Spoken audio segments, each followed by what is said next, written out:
कुंडली भाग्य के आज के एपिसोड में सृष्टि का अपहरण हो गया है। प्रीता और सभी घरवाले प्रथम के साथ सृष्टि को ढूंढने जा रहे हैं। तभी प्रीता प्रथम से पूछती है कि वह गाड़ी कैसे चला रहा है, क्योंकि किसी का अपहरण कर लिया गया है। प्रथम जवाब देता है कि लेन बहुत धीमी है, वो तेजी से गाड़ी नहीं चला सकता है। मोहित अचानक कहता है कि उसकी माँ के सीने में तेज दर्द हो रहा है और वह इसलिए प्रथम से अचानक गाड़ी रोकने के लिए कहता है। मोहित जल्दी से ड्राइविंग सीट पर बैठने जाता है। तभी प्रथम पूछता है कि क्या कर रहे हो। प्रीता उससे वादा करती है कि मोहित आपकी गाड़ी को बड़ी सावधानी से चलाएगा, आपकी गाड़ी को कोई खरोंच भी नहीं आएगी। प्रथम प्रीता की बात मान जाता है और पिछली सीट पर बैठने के लिए तैयार हो जाता है।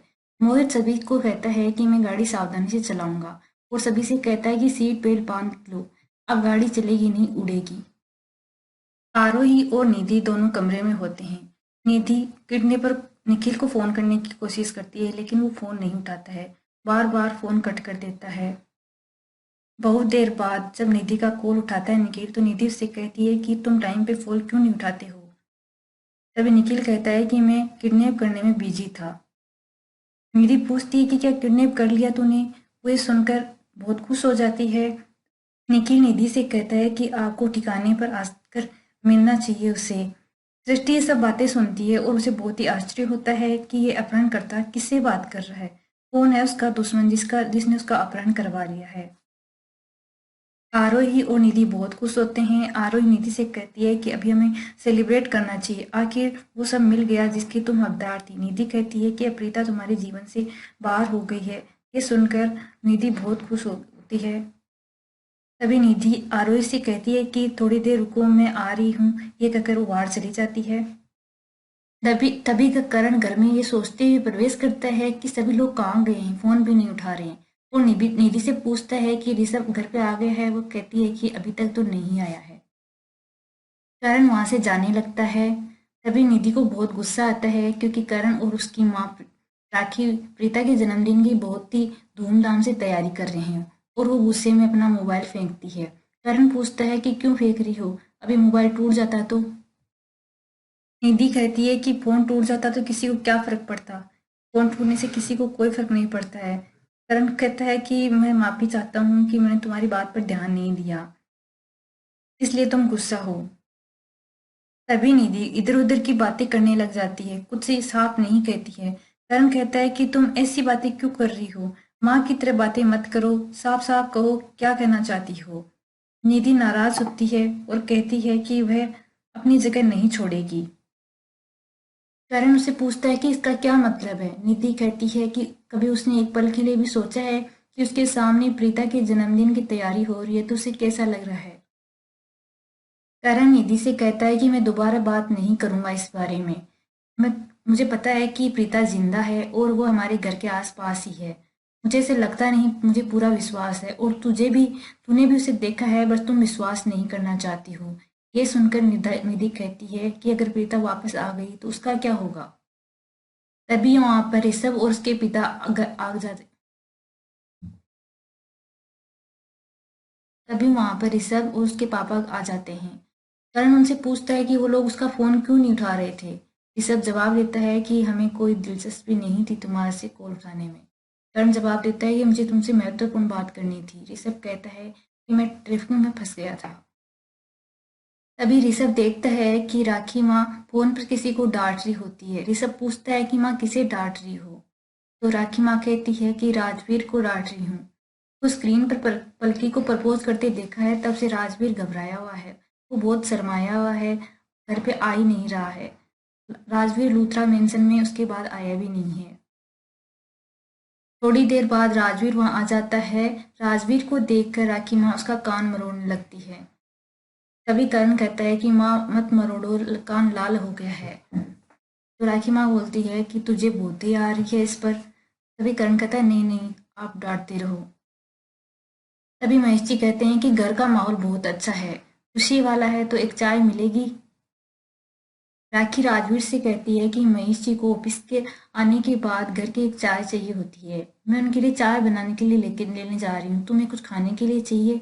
राजवीर कहता है कि कुछ नहीं। तभी राखी माँ कहती है कि थप्पड़ खाएगा। राजवीर कहता है कि ठीक है। राखी माँ कहती है मैं तुम्हें थप्पड़ नहीं मार सकती हूँ, मैं सिर्फ तुझसे प्यार कर सकती सकती हूँ। ये सुनकर राजवीर बहुत इमोशनल हो जाता है और सोचता है कि राखी माँ कितनी अच्छी है, बिल्कुल माँ पर गई है। फिर सोचता है नहीं नहीं, माँ राखी माँ पे गई है। दूसरी तरफ अपहरणकर्ता निखिल को अचानक याद आता है कि क्या उसके पास गोदाम की चाबी है या नहीं। वो चेक करने लग जाता है। निखिल गाड़ी से बाहर निकलता है, तभी सृष्टि सोचती है कि थोड़ा साहसी बनना पड़ेगा। इसे सृष्टि उसे जोर से धक्का मारती है और भाग जाती है।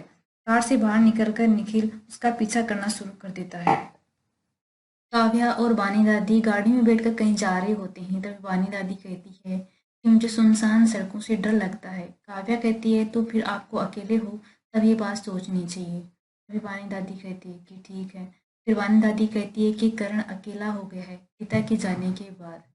तभी काव्या कहती है कि वो अपनी माँ से मिलने के लिए बहुत ज़्यादा उत्साहित है कि वो अपनी माँ से कब मिले। तभी बानी दादी कहती है कि वो दोनों बहनें वापस आ जाएं तो घर का माहौल ही चेंज हो जाएगा और वो बहुत खुश हो जाएंगे सब लोग।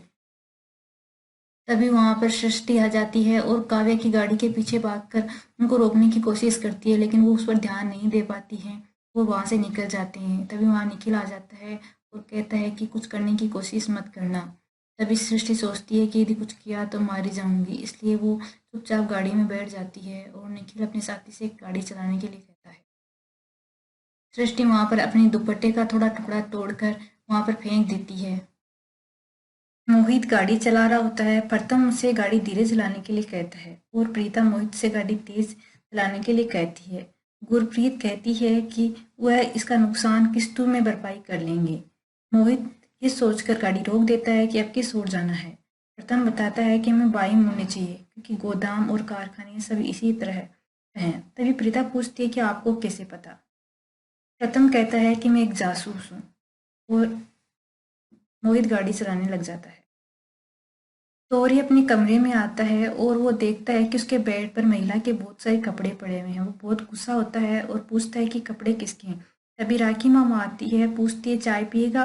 तो वह सवाल करता है कि कपड़े किसके हैं। राखी माँ कहती है कि काव्या के। वह जब वो कहता है कि मुझे ये सब पसंद नहीं है। तभी राखी माँ कहती है कि भी तुम्हारी शादी नहीं हुई है ना, इसलिए कह रहे हो। शादी के बाद क्या करोगी? तुम्हारे पापा भी ऐसे ही करते थे और तुम भी ऐसे ही हो। फिर राखी माँ पूछती है कि चाय पियोगे। सॉरी कहता है कि आपने कभी मुझे चाय पीते हुए देखा है। तभी राखी माँ कहती है कि नहीं, आजकल की न्यू पीढ़ी तो सिर्फ जंक फूड खाती है। राखी वहां से चली जाती है। तभी सौर्य सोचता है कि ये सनाया ने उसके साथ सारी समस्याएं पैदा की है और वो सनाया को फोन करता है और उसे घर आने के लिए कहता है और कहता है कि उसने बड़ी माँ के साथ और सारे परिवार के साथ जो गलतफहमी पैदा की है उसको खत्म करे। ये सारी बातें राखी माँ सुनती है और सोचती है कि सारे लड़के एक जैसे हैं। वो सनाया इसको पसंद करता है, लेकिन फिर भी यही कहता है कि उसे सनाया पसंद नहीं है और वो सनाया को घर बुलाना चाहता है कि ताकि उसकी उससे शादी हो सके।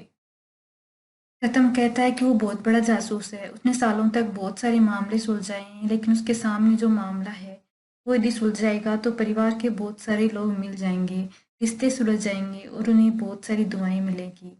मोहित ही सुनकर पीछे मुड़ता है। तम उसे कहता है कि पहले सामने देखो, तुम गाड़ी बहुत तेज चला रहे हो, तुम्हें ध्यान से चलानी चाहिए। प्रथम गुरप्रीत की ओर देखता है और पूछता है कि आप क्या कह रही थी, किस्तों में भुगतान कर देंगे? अगर हम मर जाएंगे तो किसका भुगतान करेंगे? कहाँ से पैसे लेंगे और कहाँ से देंगे? प्रीता ये सुनकर सहमत हो जाती है और मोहित से कहती है कि सड़क पर ध्यान से गाड़ी चलाओ। प्रीता प्रथम से कहती है कि मेरी बहन बहुत ही इनोसेंट है, तो पता नहीं किसने किडनैप किया है। वो प्रथम से पूछती है कि आप अपने अनुभव के से बता सकते हैं कि हमें कौन किडनैप कर सकता है। प्रथम कहता है कि आपकी बहन का कोई विरोधी है, उसे कोई नुकसान पहुंचाने के लिए पहले किसी से उसकी अनबन हुई है, किसी ने धमकी दी है। तभी प्रीता कहती है कि एक औरत है जो उन्हें चोट पहुंचाने की कोशिश करती है, शायद वही हो सकती है। पार्थ प्रथम प्रीता को चिंतित न होने के लिए कहता है कि वो उसकी मदद करेगा, आप परेशान मत हो। तभी प्रीता मोहित से गाड़ी रोकने के लिए कहती है और वो गाड़ी से उतरकर सृष्टि का दुपट्टा उठाती है और कहती है कि ये सृष्टि का दुपट्टा है। मोहित भी कहता है कि हाँ, ये सृष्टि का ही दुपट्टा है। तभी गुरप्रीत पूछती है कि आप कैसे बता सकती हो कि तभी प्रीता कहती है कि ये दुपट्टा मैंने खरीदा था।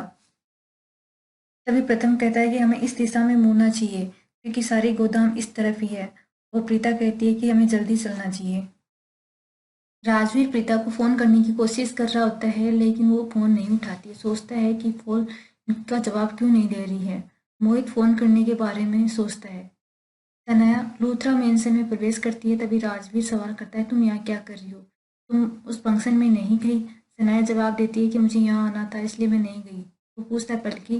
पलकी भी नहीं गई क्योंकि उसको भी यहाँ आना था। राजवीर पूछता है कि पलकी यहाँ कब तक आ जाएगी? तनया कहती है कि वो थोड़ी देर में आएगी। तभी राजवीर कहता है कि काव्या घर पे नहीं है, वो घर से बाहर गई है। सनाया कहती है कि वो शोहरे से मिलने जा रही है। राजवीर ये सुनकर बहुत गुस्सा हो जाता है और सनाया से कहता है कि वो क्यों जा रही है उससे मिलने के लिए। तनया राजवीर को गुस्सा देकर पूछती है कि क्यों ही गुस्सा हो तुम? मुझे क्यों शोहरे से नहीं मिलना चाहिए? क्यों से शादी नहीं करनी चाहिए? राजवीर कहता है कि मुझे 2 मिनट दो, मैं तुम्हें समझाऊंगा कि तुम्हें उससे शादी क्यों नहीं करनी चाहिए। वो तुम्हारे लिए सही नहीं है। ये सारी बातें शौर्य ऊपर बालकनी में उन दोनों की बातें सुन रहा था। यहीं पर आज का एपिसोड खत्म हो जाता है और कल में दिखाया जाता है कि करण निधि से कहता है कि प्रीता के घर में आने से तुम्हारी वैल्यू कम नहीं होगी, और मेरी रही बात मेरी, तो मैं प्रीता से प्यार करता हूँ। उधर कॉल पर प्रीता राजवीर से कहती है कि बहुत बुरी खबर है, कुछ गुंडों ने तुम्हारी माँ को किडनैप कर लिया है। ये निधि सुन लेती है और कहती है कि तूने मुझे बहुत रुलाया सृष्टि, अब तुम्हारे रोने का समय है, जल्दी ही प्रीता मर जाएगी।